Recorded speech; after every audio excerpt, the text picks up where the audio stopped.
ক্রীড়া সাংবাদিকদের media football tournament, CSJC media football tournament কলকাতার স্পোর্টস জার্নালিস্ট ক্লাবে দুদিন ব্যাপী অর্থাৎ 5 আর 6 জানুয়ারি এই টুর্নামেন্ট কিন্তু চলছে। 2রা জানুয়ারি লটারি হয়েছিল স্পোর্টস জার্নালিস্ট ক্লাবে টিমের সব ম্যানেজারদের উপস্থিতিতে কে খেলবে কার বিরুদ্ধে। এখানে অংশগ্রহণ করেছে প্রিন্ট মিডিয়া, ইলেকট্রনিক্স মিডিয়া এবং ডিজিটাল মিডিয়া।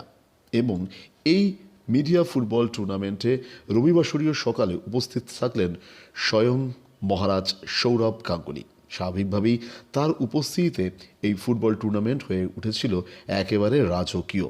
তার উপস্থিতিতে ভারতীয় ক্রিকেটের বর্তমান পরিস্থিতি কিংবা ভবিষ্যতের কথা উঠবে না তা হয় নাকি?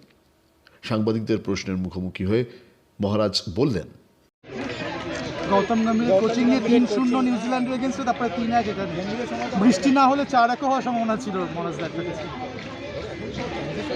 করতে হবে আর কি বলবো।